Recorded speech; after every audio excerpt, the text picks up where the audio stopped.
Hello friends, हमारे channel SK9210 at the S T channel में आपका स्वागत है। तो जैसा कि हम जो है बिहार पुलिस मध्य निषेध के लिए जीके का प्रैक्टिस सेट कर रहे थे, तो आज का प्रैक्टिस सेट है 12। और इससे पहले का वीडियो नहीं देखे हैं तो इससे पहले का वीडियो देखने के लिए वीडियो के डिस्क्रिप्शन में टेलीग्राम का लिंक दिया गया है, वहाँ से जुड़कर जो है आप पिछले वीडियो को भी देख सकते हैं।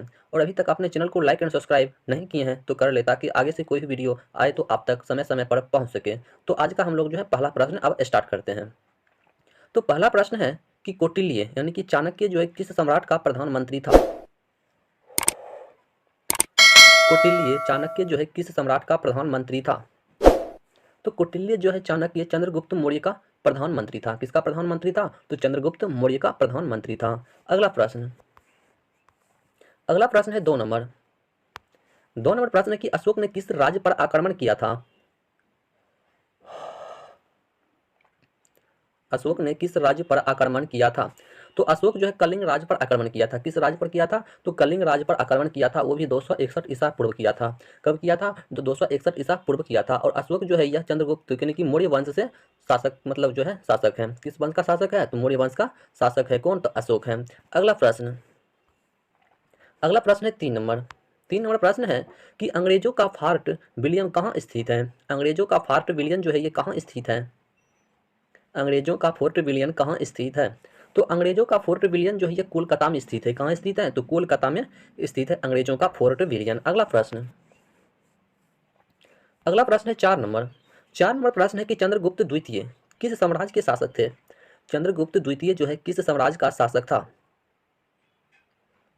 तो चंद्रगुप्त द्वितीय जो है गुप्त साम्राज्य का शासक था। किस शासक का? तो गुप्त साम्राज्य का शासक था चंद्रगुप्त द्वितीय। और चंद्रगुप्त द्वितीय का दूसरा नाम है विक्रमादित्य। इसे विक्रमादित्य के नाम से भी जाना जाता है। और चंद्रगुप्त द्वितीय जो है यह कला और संस्कृति में बहुत रुचि रखता था। और एक प्रश्न पूछता है कि चंद्रगुप्त द्वितीय के शासनकाल में कौन भारत आया था। तो वो फाहान आया था। कौन आया था? तो फाहान जो है भारत आया था, ये भी याद रखिएगा। अगला प्रश्न है 5 नंबर कि चुनाव आयोग यानी कि चुनाव आयोग निम्नलिखित के अधीन काम करता है। यानी कि चुनाव आयोग जो है किसके अधीन काम करता है? तो चुनाव आयोग जो है गृह मंत्रालय के अधीन काम करता है। किसके अधीन काम करता है? तो गृह मंत्रालय के अधीन जो है चुनाव आयोग करता है। 5 का सही आंसर ऑप्शन नंबर ए हो जाएगा, गृह मंत्री। अगला प्रश्न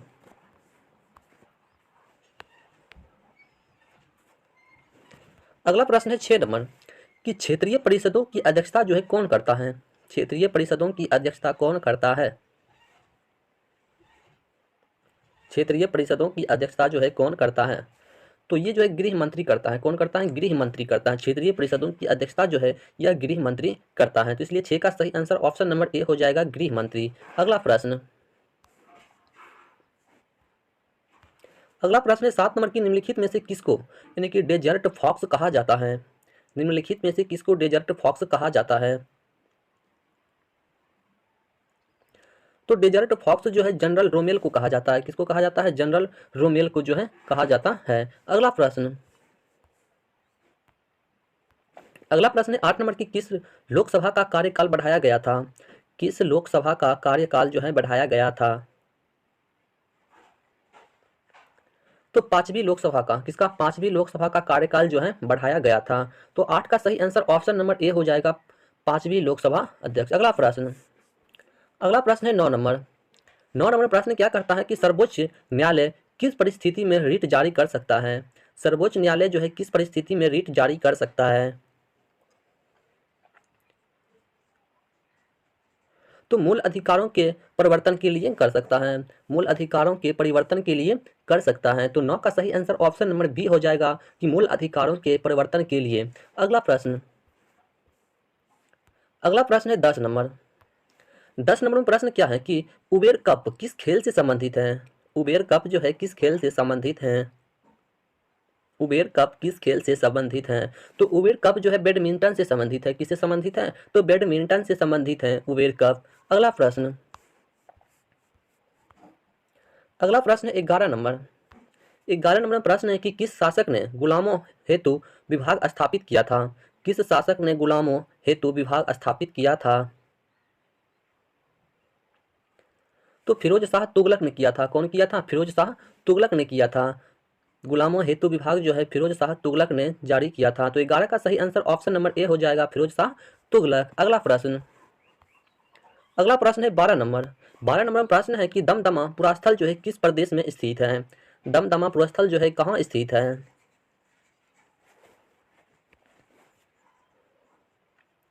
दमदमा पुरास्थल कहाँ स्थित है। तो दमदमा पुरास्थल जो है यह उत्तर प्रदेश राज्य में स्थित है। कहाँ स्थित है, तो उत्तर प्रदेश राज्य में स्थित है। तो 12 का सही आंसर ऑप्शन नंबर सी हो जाएगा, उत्तर प्रदेश। अगला प्रश्न है 13 नंबर। 13 नंबर में प्रश्न है कि भारत में सिंचाई की सबसे लंबी नहर का क्या नाम है। भारत में सिंचाई की सबसे लंबी नहर का क्या नाम है।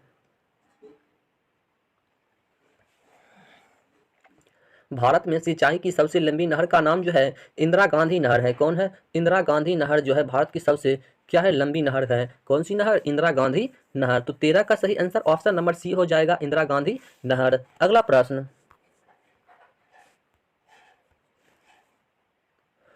है 14 नंबर की द्वंद्व न्याय शब्द किसका संकेत करता है। द्वंद्व न्याय जो है किस मतलब शब्द जो है किसका संकेत करता है।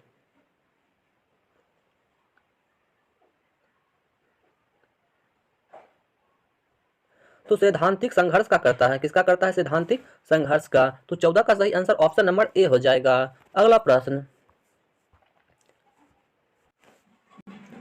है 15 नंबर कि ईडन क्या है, कि ईडन गार्डन जो है किस खेल के लिए प्रसिद्ध है। तो ईडन गार्डन जो है क्रिकेट के लिए प्रसिद्ध है। किसके लिए प्रसिद्ध है, तो क्रिकेट के लिए प्रसिद्ध है। ईडन गार्डन जो है किस खेल के लिए प्रसिद्ध है, तो यह क्रिकेट के लिए प्रसिद्ध है। तो ऑप्शन के अनुसार इस प्रश्न का सही आंसर जो है ऑप्शन नंबर ए हो जाएगा, क्रिकेट। अगला प्रश्न है कि लोकसभा का चुनाव लड़ने वाला प्रत्याशी के लिए निर्धारित न्यूनतम आयु क्या है। यानी कि लोकसभा का चुनाव लड़ने के लिए न्यूनतम आयु कितना होना चाहिए। लोकसभा का चुनाव लड़ने के लिए न्यूनतम आयु जो है कितना होना चाहिए। तो लोकसभा का चुनाव लड़ने के लिए जो न्यूनतम आयु है वो 25 वर्ष होना चाहिए। कितना होना चाहिए, तो 25 वर्ष होना चाहिए। तो 16 का सही आंसर ऑप्शन नंबर सी हो जाएगा, 25 वर्ष। अगला प्रश्न है 17 नंबर। 17 नंबर प्रश्न है कि उत्तर प्रदेश के अतिरिक्त लोकसभा में किन दो राज्यों का प्रतिनिधित्व सबसे अधिक है। उत्तर प्रदेश के अतिरिक्त लोकसभा में किन दो राज्यों का प्रतिनिधित्व जो है सबसे अधिक है। उत्तर प्रदेश के अतिरिक्त लोकसभा में किन दो राज्यों का प्रतिनिधित्व जो है सबसे अधिक है, तो वह है महाराष्ट्र और आंध्र प्रदेश का। किसका है, तो महाराष्ट्र और आंध्र प्रदेश का प्रतिनिधित्व जो है सबसे अधिक है। तो 17 का सही आंसर ऑप्शन नंबर सी हो जाएगा, महाराष्ट्र और आंध्र प्रदेश। अगला प्रश्न है 18 नंबर कि निम्नलिखित में से कौन सा कर संविधान द्वारा केवल और पूर्णतः केंद्र सरकार को सौंपा गया है। निम्नलिखित में से कौन सा कर जो है संविधान द्वारा केवल और पूर्णतः केंद्र सरकार को सौंपा गया है। तो यह निगम कर को सौंपा गया है। किसको सौंपा गया है, निगम कर को सौंपा गया है। तो 18 का सही आंसर ऑप्शन नंबर डी हो जाएगा, निगम कर। अगला प्रश्न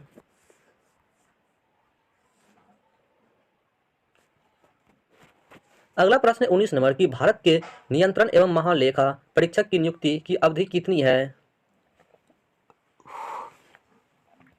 भारत के नियंत्रण एवं महालेखा परीक्षक की नियुक्ति की अवधि जो है कितनी है। तो यह है 6 वर्ष या 65 वर्ष की आयु, जो भी पहले हो।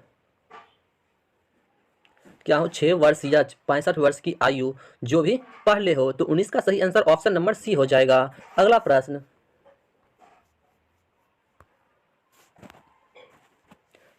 है 20 नंबर की बिना दुर्ग के एकमात्र सिंधु नगर कौन सा था। बिना दुर्ग के एकमात्र सिंधु नगर जो है कौन सा था।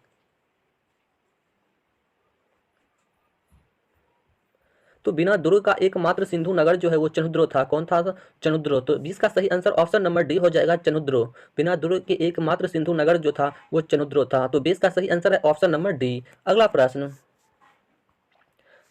है 21 नंबर। 21 नंबर प्रश्न है कि अशोक ने तृतीय बौद्ध परिषद कहाँ बुलाई थी। अशोक ने तृतीय बौद्ध परिषद जो है कहाँ बुलाई थी।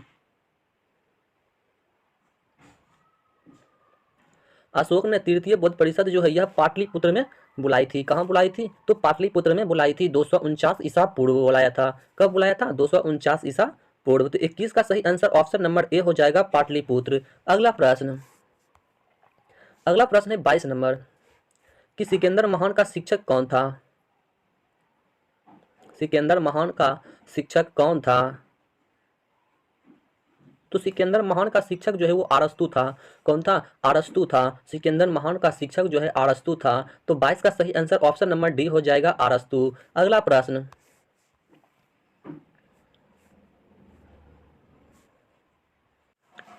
अगला प्रश्न है 23 नंबर में। 23 नंबर में प्रश्न क्या है कि निम्नलिखित संधियों को कला क्रमानुसार रखिए, यानी कि कला क्रमानुसार रखना है। तो सबसे पहले कौन आ जाएगा? तो सबसे पहले जो है एक नंबर में ये आ जाएगा कि सालबाई की संधि, और दूसरा नंबर में हो जाएगा श्रीरंगपट्टनम की संधि, दूसरा नंबर में ये हो जाएगा। उसके बाद जो है वसीन की संधि, तो तीसरा नंबर में ये हो जाएगा। उसके बाद अमृतसर की संधि, चौथा नंबर में ये हो जाएगा। तो प्रश्न का सही आंसर क्या हो जाएगा? तो इस प्रश्न का सही आंसर जो ऑप्शन नंबर सी हो जाएगा। अगला प्रश्न,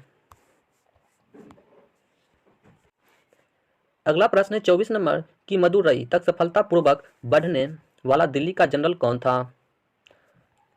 मदुरई तक सफलतापूर्वक बढ़ने वाला दिल्ली का जनरल जो है कौन था? तो दिल्ली का जनरल था वो मलिक काफूर। कौन था? मलिक काफूर था। तो ये हो जाएगा 24 का सही आंसर ऑप्शन नंबर सी हो जाएगा, मलिक काफूर। अगला प्रश्न, अगला प्रश्न है 25 नंबर, निम्नलिखित में से कौन सी साहित्यिक रचना शास्त्रीय संस्कृत साहित्य से संबंधित है? निम्नलिखित में से कौन सी साहित्यिक रचना जो है शास्त्रीय संस्कृत साहित्य से संबंधित है? तो मेघदूतम क्या हो जाएगा? मेघदूतम संबंधित है। तो 25 का सही आंसर ऑप्शन नंबर सी हो जाएगा, मेघदूतम। अगला प्रश्न, अगला प्रश्न है 26 नंबर कि इब्राहिम लोदी के शासन काल में बिहार का सूबेदार कौन था? इब्राहिम लोदी के शासन काल में बिहार का सूबेदार जो है कौन था? इब्राहिम लोदी के समय में जो है बिहार का सूबेदार कौन था? तो इब्राहिम लोदी के समय में जो है बिहार का सूबेदार था वो था दरिया खान नुहानी। कौन था? दरिया खान नुहानी था। तो 26 का सही आंसर ऑप्शन नंबर ए हो जाएगा, दरिया खान नुहानी। अगला प्रश्न, अगला प्रश्न है 27 नंबर।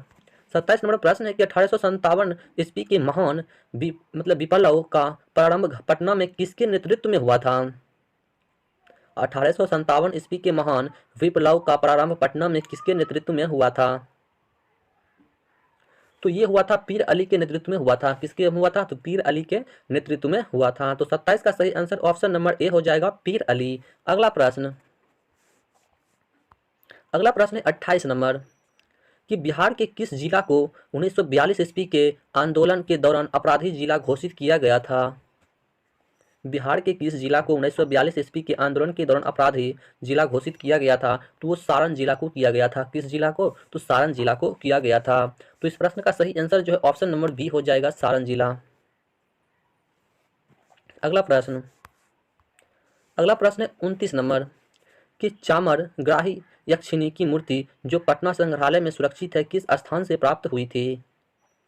चामर ग्राही यक्षिणी की मूर्ति जो पटना संग्रहालय में सुरक्षित है किस स्थान से प्राप्त हुई थी? तो ये दीदारगंज से प्राप्त हुई थी। कहां से? दीदारगंज से। तो 29 का सही आंसर ऑप्शन नंबर ए हो जाएगा, दीदारगंज से। अगला प्रश्न, अगला प्रश्न है 30 नंबर। 30 नंबर प्रश्न है कि बीबी का मकबरा जो है यह कहाँ स्थित है? बीबी का मकबरा कहाँ स्थित है?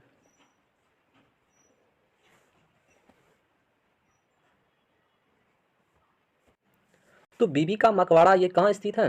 तो 30 का सही आंसर जो है ऑप्शन नंबर सी हो जाएगा, औरंगाबाद में स्थित है। कहाँ स्थित है? तो औरंगाबाद में स्थित है। बीबी का मकबरा कहाँ स्थित है? तो औरंगाबाद में स्थित है। अगला प्रश्न, अगला प्रश्न है 31 नंबर कि विश्व का सबसे बड़ा मरुस्थल जो है कौन सा है? अगला प्रश्न है 31 नंबर, विश्व का सबसे बड़ा मरुस्थल जो है कौन सा है? तो विश्व का सबसे बड़ा मरुस्थल जो है वो थार है, जो कि राजस्थान में पड़ता है। अगला प्रश्न, अगला प्रश्न है 32 नंबर की सबसे पहले कौन सा हड़प्पा कालीन स्थल खोजा गया था? सबसे पहले कौन सा हड़प्पा कालीन स्थल जो है खोजा गया था? तो सबसे पहले जो हड़प्पा को खोजा गया था किसके द्वारा खोजा गया था? तो दयाराम साहनी के द्वारा सिंधु घाटी सभ्यता की खोज हुई थी, वो भी हुई थी। अगला प्रश्न, अगला प्रश्न है 33 नंबर कि बांग्लादेश की मुक्ति के समय पाकिस्तान का शासक कौन था? बांग्लादेश की मुक्ति के समय पाकिस्तान के शासक जो है कौन थे? तो याहिया खान था। कौन था? याहिया खान था। तो 33 का सही आंसर ऑप्शन नंबर बी हो जाएगा, याहिया खान। अगला प्रश्न, अगला प्रश्न है 34 नंबर की गौतम बुद्ध के संबंध में सही कथन सही है, सब सिवाय किसके सिवाय? तो उन्हें ज्ञान की प्राप्ति राजगीर में हुई थी, उसे ज्ञान की प्राप्ति जो है राजगीर में हुई थी। तो 34 का सही आंसर ऑप्शन नंबर सी हो जाएगा। अगला प्रश्न है 35 नंबर कि भारतीय संविधान के किस भाग में संघीय न्यायपालिका का उल्लेख है? भारतीय संविधान के किस भाग में संघीय न्यायपालिका का उल्लेख है? तो ये भाग 5 में है। किसमें है? भाग 5 में है। भारतीय संविधान के भाग 5 में संघीय न्यायपालिका का उल्लेख है। तो 35 का सही आंसर ऑप्शन नंबर डी हो जाएगा। अगला प्रश्न है 36 नंबर की उच्चतम न्यायालय के न्यायिक पुनरीक्षण कार्य का क्या अर्थ है? उच्चतम न्यायालय के न्यायिक पुनरीक्षण कार्य का क्या अर्थ है? तो कानूनों की संवैधानिक वैधता का परीक्षण। क्या है? कानूनों की संवैधानिक वैधता का परीक्षण। तो इस प्रश्न का सही आंसर जो है ऑप्शन नंबर सी हो जाएगा। 36 का सही आंसर ऑप्शन सी हो जाएगा। अगला प्रश्न है 37 नंबर कि भारतीय संविधान में अल्पसंख्यकों को मान्यता जो है किस आधार पर दी गई है? भारतीय संविधान में अल्पसंख्यकों को मान्यता किस आधार पर दी गई है? तो कुल जनसंख्या के आधार पर दिया गया है। किस आधार पर? कुल जनसंख्या के आधार पर जो है दिया गया है। तो इस प्रश्न का सही आंसर जो है क्या हो जाएगा? तो इस प्रश्न का सही आंसर जो है ऑप्शन नंबर सी हो जाएगा। क्या हो जाएगा? ऑप्शन नंबर सी हो जाएगा। कुल जनसंख्या के साथ उस वर्ग की जनसंख्या का अनुपात। अगला प्रश्न है 38 नंबर की सिंधु सभ्यता के टेराकोटा में निम्नलिखित में से कौन सा पालतू जानवर विद्यमान नहीं था? सिंधु सभ्यता के टेराकोटा में निम्नलिखित में से कौन सा पालतू जानवर विद्यमान नहीं था?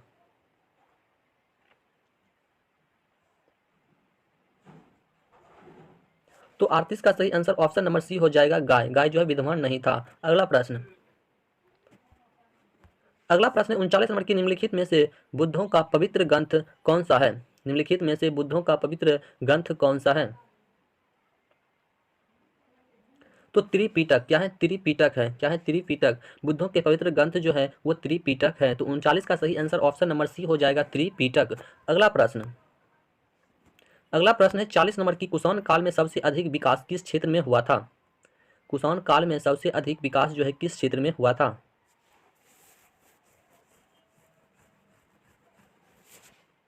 तो वास्तुकला के क्षेत्र में हुआ था। किस क्षेत्र में हुआ था? वास्तुकला के क्षेत्र में विकास हुआ था। तो 40 का सही आंसर ऑप्शन नंबर डी हो जाएगा, वास्तुकला के क्षेत्र में। अगला प्रश्न है 41 नंबर कि वेनगंगा डैश की सहायक नदी है? वेनगंगा डैश की सहायक नदी है? तो वेनगंगा जो है गोदावरी की सहायक नदी है। गोदावरी की सहायक नदी जो है वेनगंगा जो है गोदावरी की सहायक नदी है। तो 41 का सही आंसर ऑप्शन नंबर डी हो जाएगा, गोदावरी। अगला प्रश्न लाल किले में मुगल अस्तित्व जो है किसके पतन के साथ समाप्त हुआ?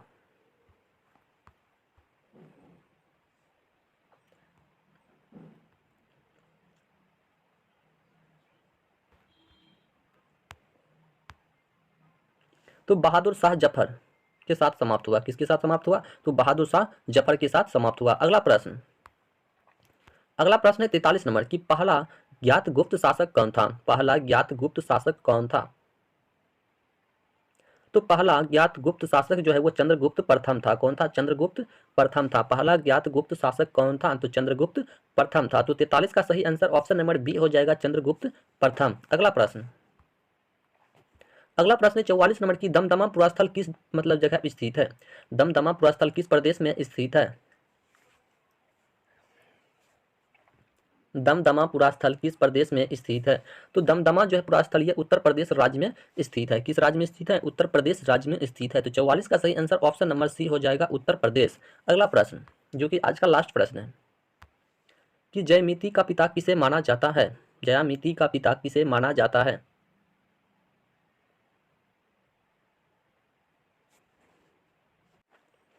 जयमिति का पिता किसे माना जाता है?